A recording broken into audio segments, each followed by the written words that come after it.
everyone, my name is Steph, this is the Noveltea Corner, and today we are going to be talking about Shards of Hope by Nalini Singh, which is book 14 in the Psy-Changeling series. It is the penultimate book in the first season of this series. It's long, and I have pages and pages of notes, so get yourself a cup of tea or a drink, get cozy, and let's talk about Shards of Hope. Most of you will know that I'm one of the co-hosts for the Psy-Changeling Readathon. Shards of Hope is one of the books for our May live show, so I am all caught up and ready to go for all of that. I will leave a link to everyone who is participating in the readathon, as well as the live show link down below.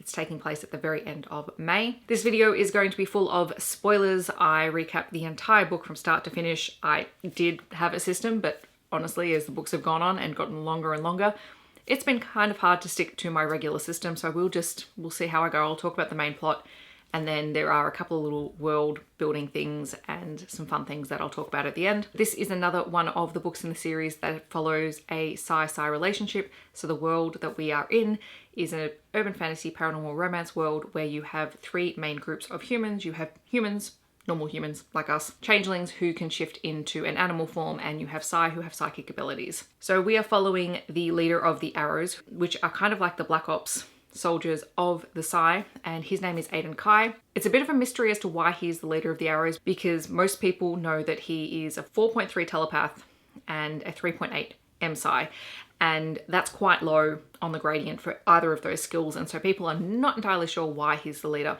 of the Arrows. It is his relationship with Zaira Neve, who is a 9.8 combat telepath. And we met Zaira in an earlier book when we found out that she was leading a group of rogue Arrows who had broken free from the Psynet and had relocated to Menace and were in hiding because they were scheduled to sort of be either reconditioned or killed because they were not considered stable for the Arrow group by the ruling council at the time. So there are content warnings for this book aside from the regular violence, murder stuff that happens with the Psy-Changeling books, because there's a lot of it in here.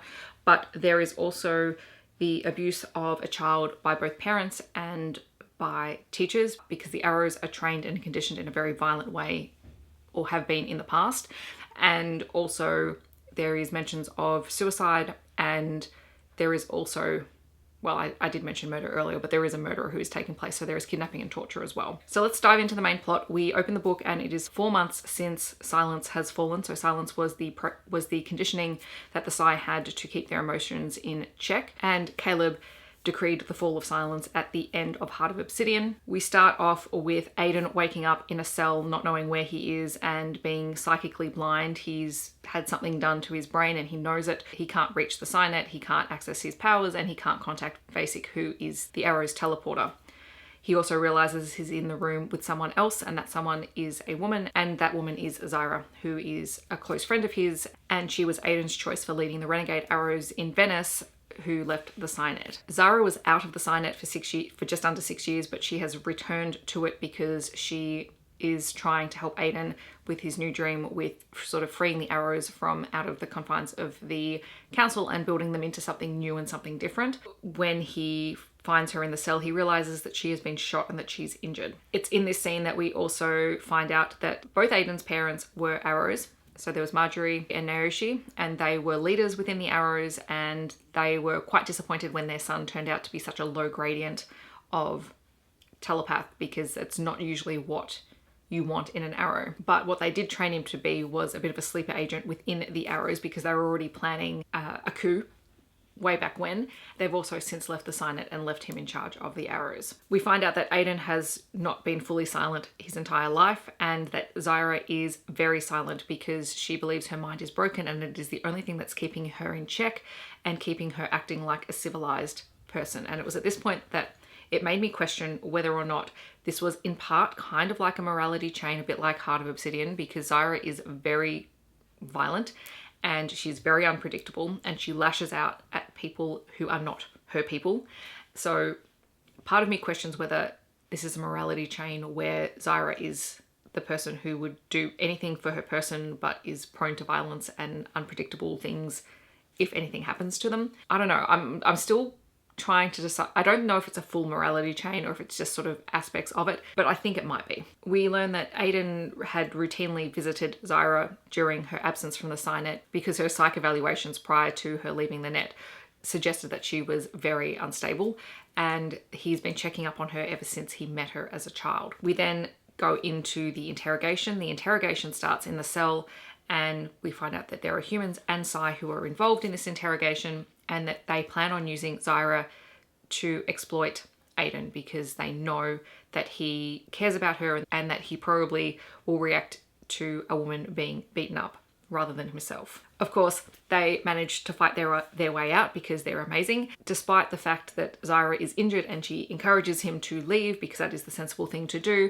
Aiden refuses to leave her behind, and so eventually they manage to kill their captors and escape, and Aiden ends up having to carry Ezrah most of the way because she's been shot in the stomach. This includes crossing a river in the dark in the middle of a storm. Actually, that's a really good point. There is a storm that's going on the entire time for the first quarter of the book, which causes a lot of issues.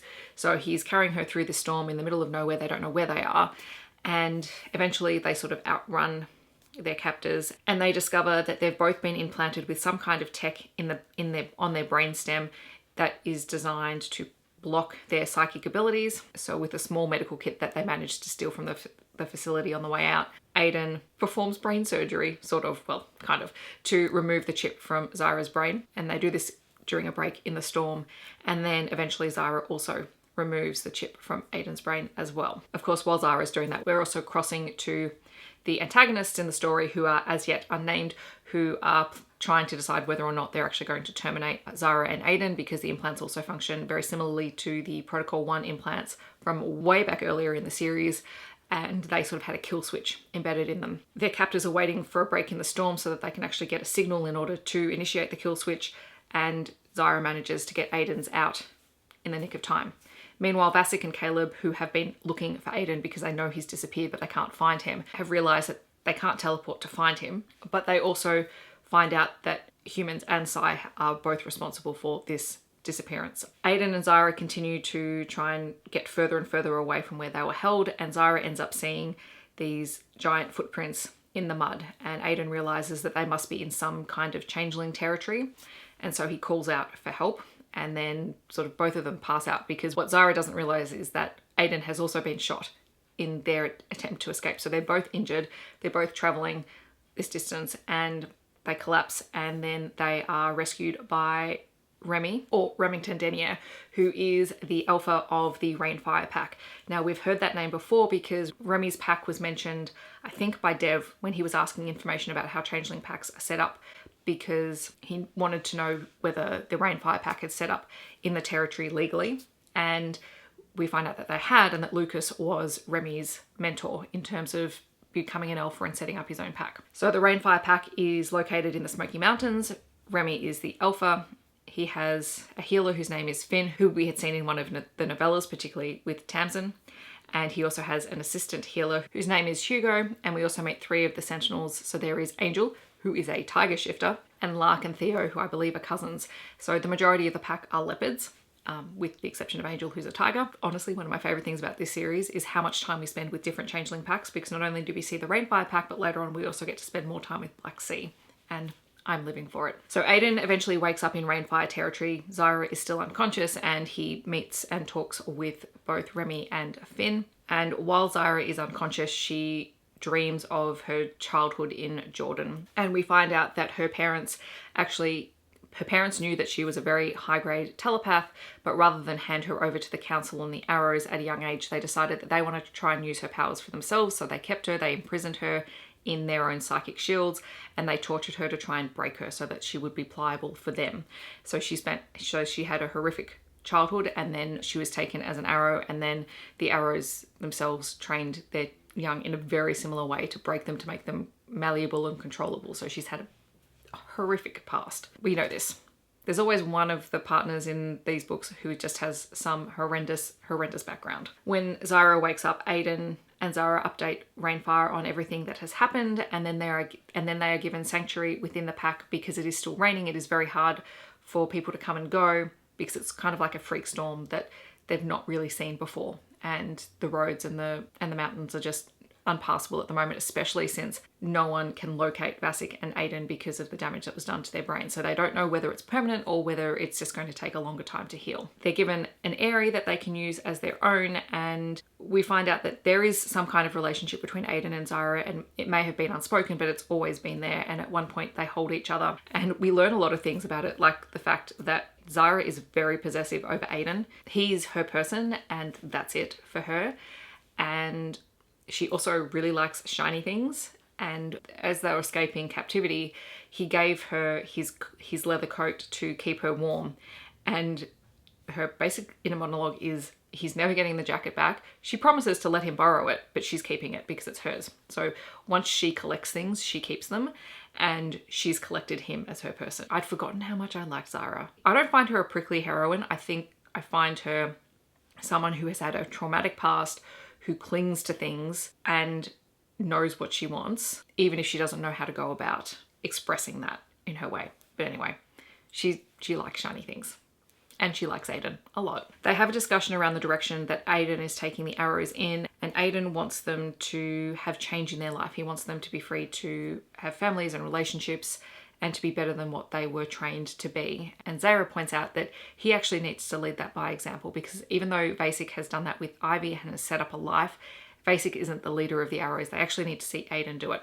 And Aiden wants Zyra.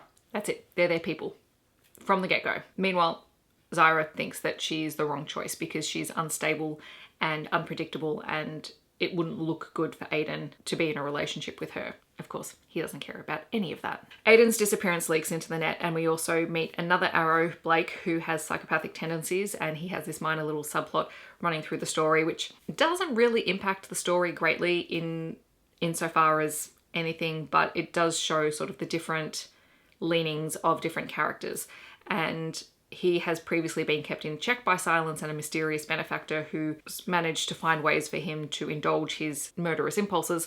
But now all of that's gone, the reins are off, and he is ready to cause problems, including murdering a human in this first part of the book. The next morning, Aiden and Zyra go to breakfast with Rainfire, and Zyra has to wear a sparkly pony t-shirt because she's so small, and so a lot of the clothes don't fit her, and so someone had lent her this t-shirt, and this attracts her very much to Jojo, who is one of the changeling cubs, and Jojo is adorable and one of my favorite parts of the entire book. Zyra is basically accosted by Jojo and latches onto her like a barnacle, and Zyra is very much like, what do I do with this tiny little person? But part of that is that even Jojo recognizes that while Zyra is a very dangerous person, she would never consciously hurt something weaker than her because she knows what that feels like. And that's a thread that runs through the entire book. At breakfast, Aiden and Remy have a discussion around how to build a pack, because Aiden is trying to build this new life for his arrows, and Remy is a very young alpha and his pack is very young and quite small.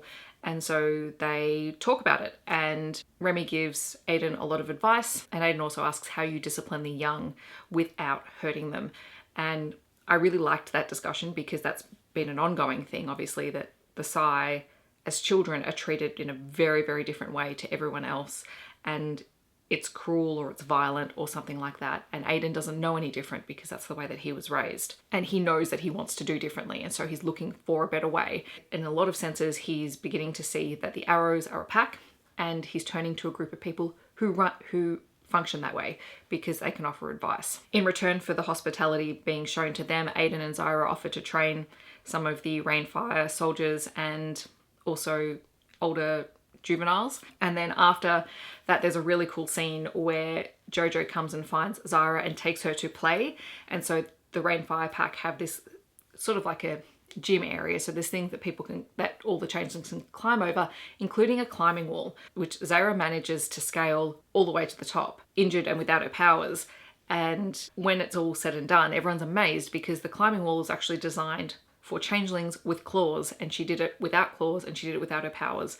And it shows that she, in her own right, I mean, we've had plenty of examples, but in her own right, she's an incredibly strong, incredibly capable woman, and the pack is just in awe of her, and Jojo is sort of besotted. It's adorable. While they're staying with Rainfire, Aiden and Zyra have their very first kiss. Zyra tells him that she's really concerned that she'll either hurt him or she'll hurt other people around him, which becomes very clear when a changeling woman in the pack is innocently flirting with Aiden because he's quite attractive, and she loses it.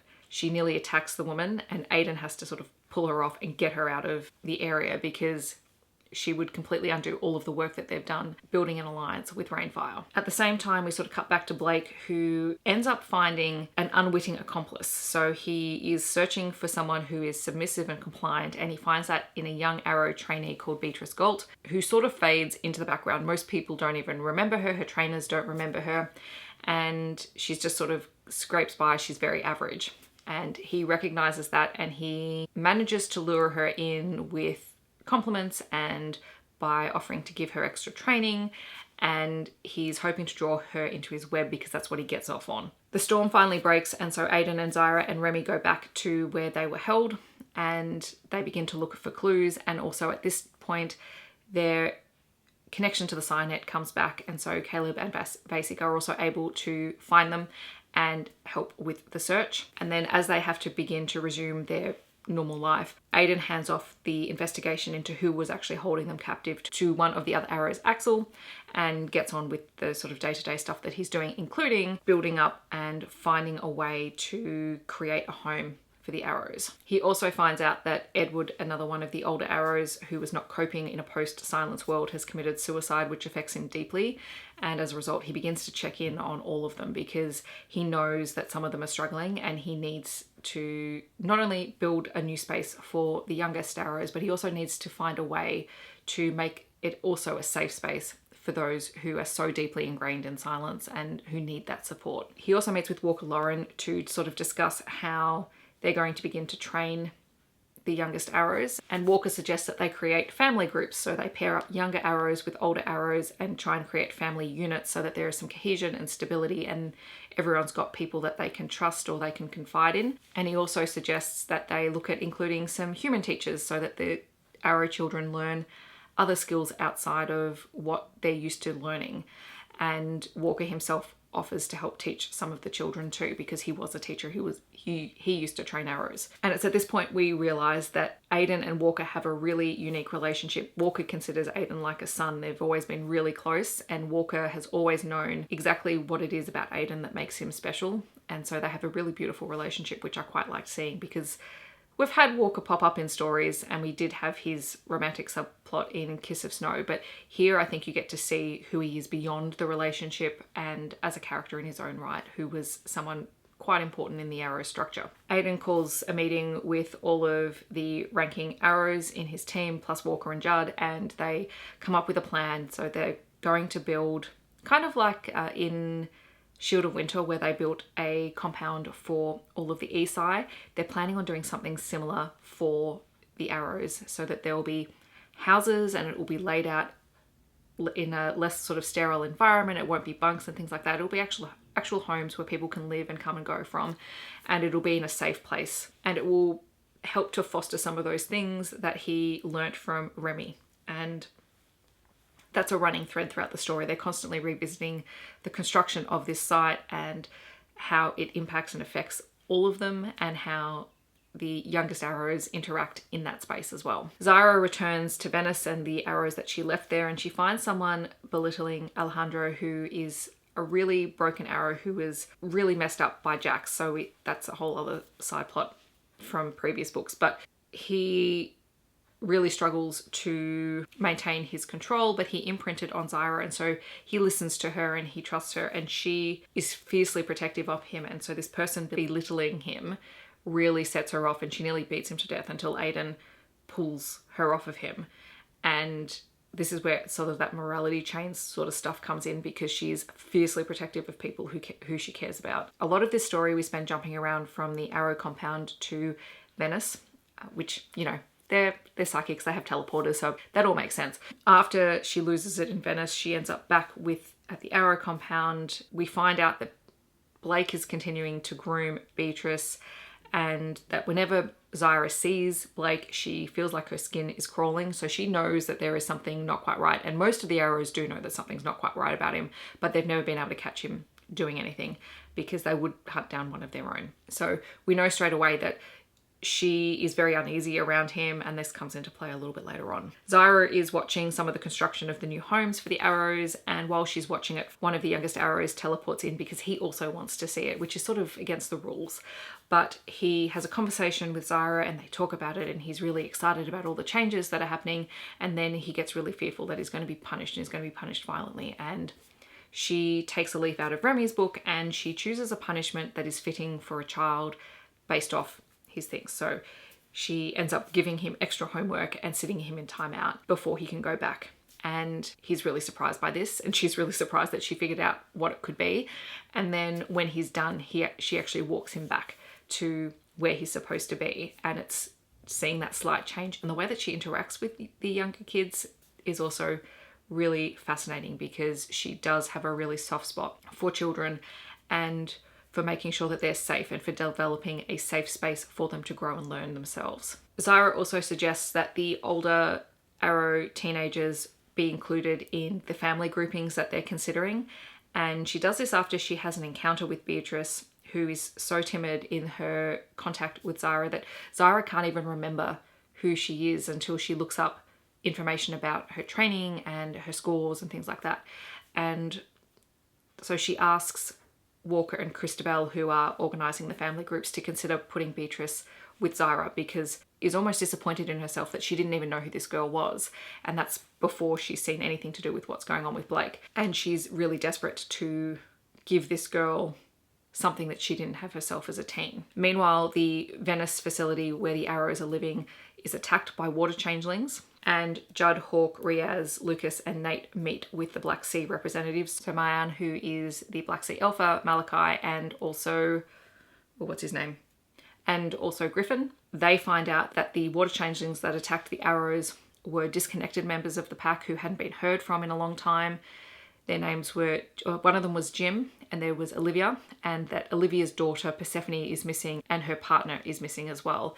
And we also find out that in total the water changelings are missing about 27 members of their pack. While they're meeting, Judd gets an update that Jim has apparently committed suicide and is dead. We find out when Aiden and Zyra go back to Venice that there were 2 Arrows on duty watching Jim's apartment. One was Yuri and one was Blake, and Yuri has suspicions that Blake was somehow involved. However, Blake is blaming it on the fact that Jim was addicted to Halcyon, which is another drug that affects all changelings, Psy and humans. But everyone suddenly begins to be suspicious of Blake, and Blake himself is slowly unraveling anyway. So his behaviour is not exactly subtle. The Arrows bring in Olivia for questioning because they had her under surveillance as well, but she is under the influence of drugs as well, and so she isn't able to respond or answer their questions in any way that's effective. And eventually Black Sea and Mian visit the Arrows in Venice, and Mian mourns the death of Jim, but she also spends time with Olivia trying to comfort her. And that scene is just heart-wrenching, really, because Olivia is unable to even say where her daughter is, and she's devastated by that. And Mian, as the leader of the Black Sea group, is equally as devastated because they're her family. Blake has Beatrice help him kidnap a girl by claiming that she is the daughter of someone who is doing bad things, and he tortures the girl in front of Beatrice and demands that she comply and that she participate in it. And when she refuses, he beats her. Meanwhile, Zyra and Aiden also have a moment where they're reviewing the research packet that Judd gave to Vasek, that Vasek has added to, and also Stefan, who is another very strong telekinetic, Psy has added to in terms of relationship and sex advice.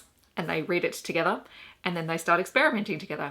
And it is hilarious and fun, and just one of those scenes where you have 2 people who are quite happy to learn together, and it's great. And we know from all the previous books, most Psy are virgins because they just don't have sex. It's just not something that's part of the Psy culture under silence.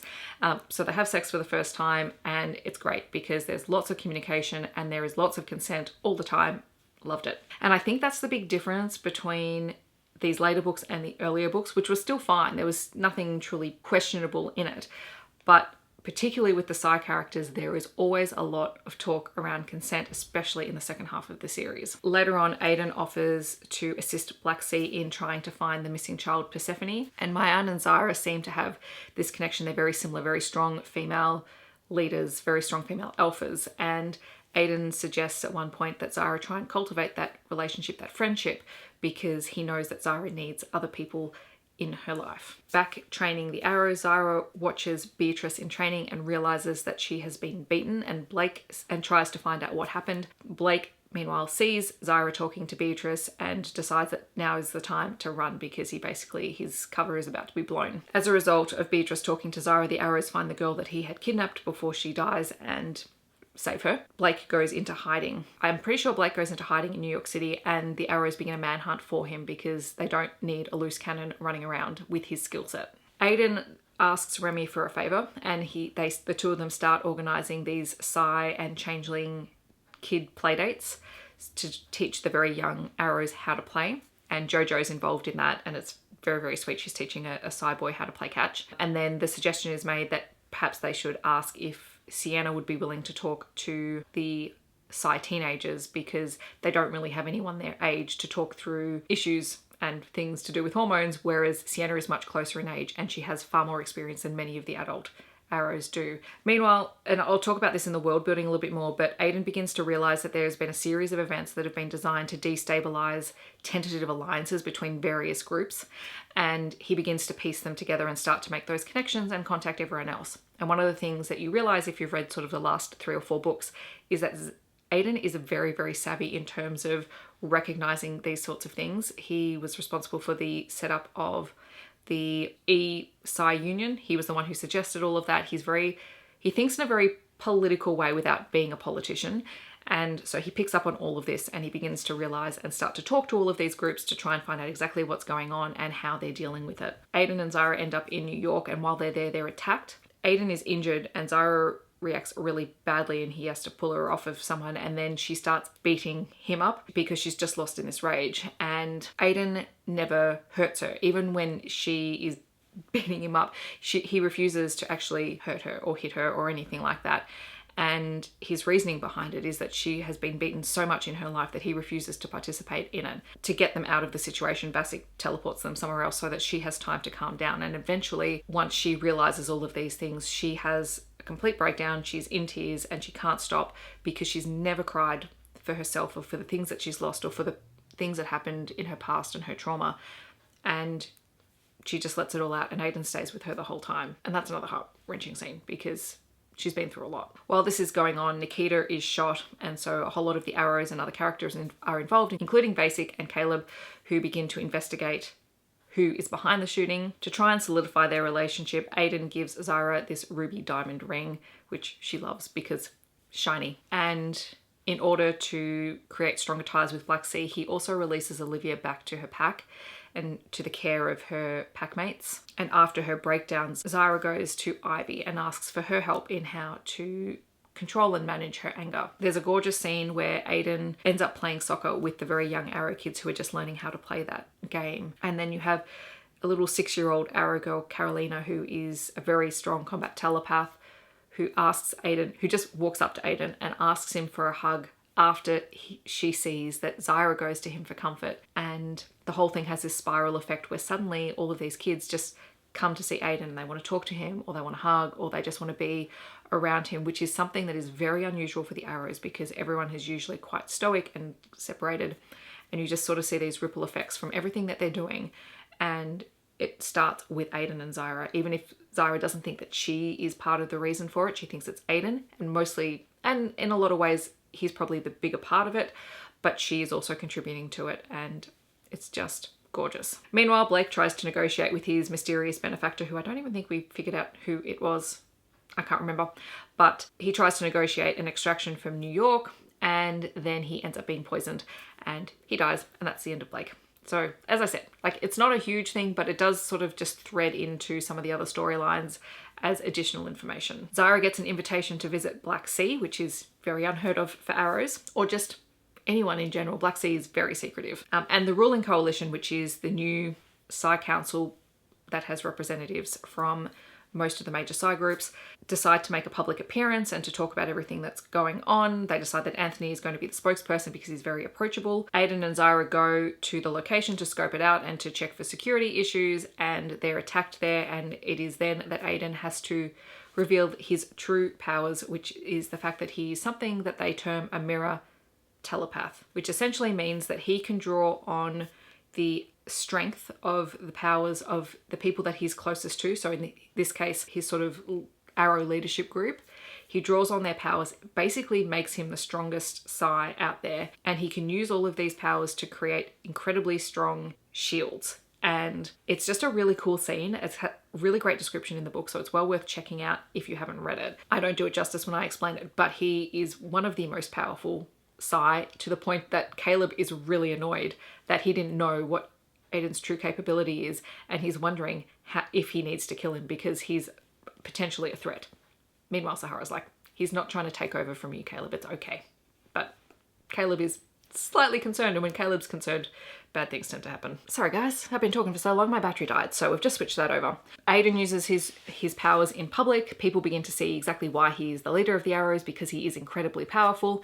And the offshoot of Aiden's powers, which are very similar in a way to Sienna's Psy powers, where she is able to feed some of her power back into everyone else. Once Aiden releases everyone's abilities back to them, it's almost like they're supercharged, and they're supercharged for about 6 hours and then they crash. But they also have a really quick recovery time and they believe that's because Aiden has become more powerful in his own ability, and so they have a quicker recovery time. And it also begins to make people question whether or not it's worth going after Aiden because he's got things going on. Black Sea and the Arrows get another email about Persephone, and Zyra wants to take the lead on finding her. Meanwhile, while that's happening, Aiden is shot while trying to recruit a potential Arrow candidate, and it's so bad that they call Judd in to try and help save his life because Judd's specific telekinetic powers works on a cellular level, and Aiden is bleeding out. While they're operating on Aiden, Zyra, rather than sit around and wait, investigates the site of the shooting. She fights and interrogates the Changeling shooter, and rather than killing him, which would normally be her course of action, she manages to get the location of Persephone from him, and both Zyra and Basic go to rescue her. And then when they've done that, they wait for Aiden to come out of surgery together, and they talk to each other, which is sort of paralleling what happened in Shield of Winter when Aiden sat with Ivy and waited for Basic to come out of surgery. So there's a nice little parallel there. Basic also brings Walker in to wait with them because together they're Aiden's family. He obviously comes through the surgery okay, and when he's well enough, both Aiden and Zyra go on their first date, and they go to India and they have a really wonderful night. It's a gorgeous description.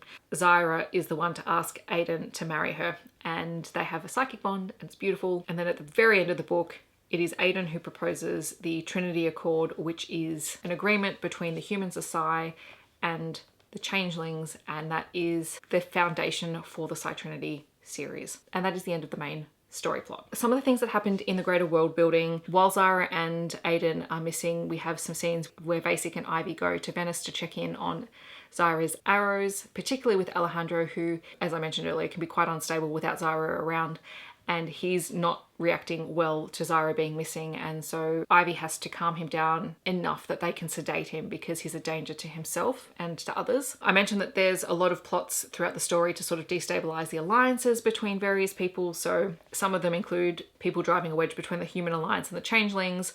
There is mention of Pax Marshall, who actually I forgot to mention that. So Pax Marshall is mentioned in this. He is the heir to Marshall Hyde's empire. So Marshall Hyde was one of the original Psy counselors, and apparently he's been poaching potential arrows.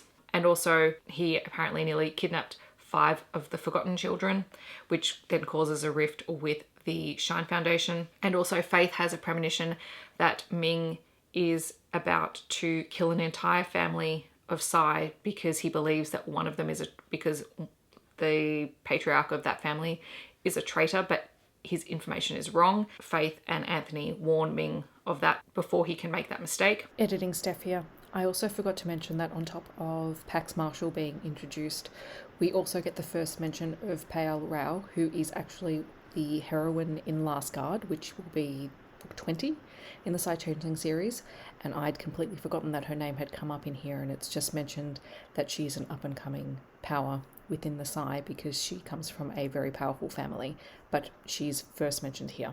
In terms of the ruling coalition, there's a really cool scene where Ivy goes head to head with Nikita. I mean, I love Nikita, but I also love that Ivy stood up to her. And Ivy has also suggested that Ida Mills, who is the head of the anti-E Psy movement, be included as a member of the ruling council so that it's balanced. And also, I think I mentioned earlier that Anthony is chosen to be the council spokesperson because he's the most approachable of all of them now.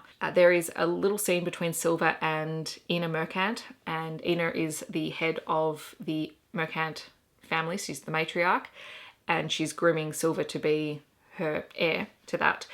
But we find out that the Mercants essentially consider Caleb one of their own, and the Mercants are sort of these, I suppose the term is almost, they're like the kingmakers of the Psy world. They're very politically savvy. They know everything that's going on. They've got spies everywhere, and they are now kind of loyal to Caleb through the way that Caleb has worked with and treated Silver in his employ. When Nikita is shot, Sasha goes to visit her in the hospital and is very surprised when Anthony turns up. And so now everyone is questioning the relationship between Anthony and Nikita, especially when Nikita refuses to sleep and to heal until Anthony tells her that he will watch over her and he will keep her safe while she does so. Can we please just have Anthony in Nikita's book? I'm going to say this in every video until I get it. And the bad guys, the mysterious shadowy organization, are revealed to be the Consortium, who are a group of individuals who have learnt from all of the other terrible attempts to take over in a post-silence world.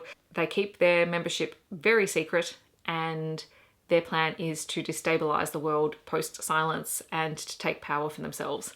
And they play a bigger part in the Psy-Trinity series. And then finally, my fun things. I mean, I can't go past Zyra having to wear the sparkly pony t-shirt. I mean, that scene is just hilarious because she looks at the t-shirt when she first gets it and she's like, are you kidding me? And then she wears it, and then she attracts her favorite new best friend, Jojo, and they have amazing scenes because Jojo is one of the most adorable cubs to date.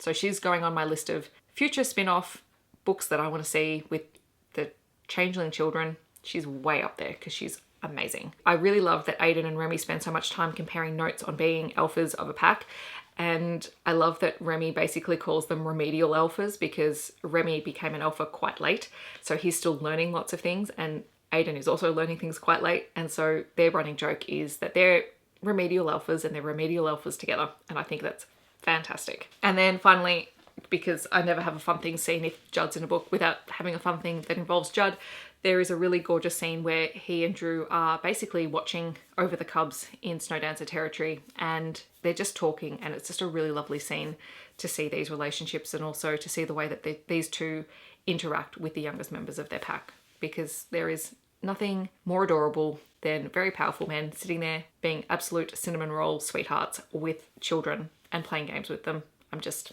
putting it out there. So this was really long and rambly, and hopefully it made sense. It may not have. This is a book where I'd originally given it a much lower rating than I did upon reread.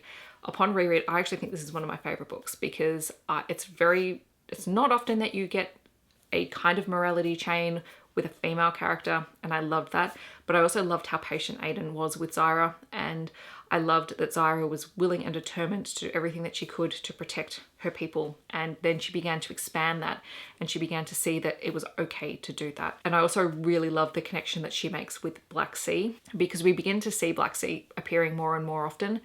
And those are characters that I just really enjoy reading about. So I'm thrilled that I reread it and really loved the book. I can't wait to talk about it with the rest of the readathon group in our live show, because I think the first time that I read these books, I thought that I preferred the relationships with the changelings, and I do still really like those. Like, I will never not like them. But rereading the Psy relationships that begin to develop, I think there's a greater emotional connection there because these are people who have never previously been allowed to feel things or to make those connections with people, and having been denied that, they're having to learn that, and I think it's really interesting to read for me personally. That was really long, really rambly. Thank you for sticking around. If you have, don't forget to check out the information for the live show discussions that we'll be having down below.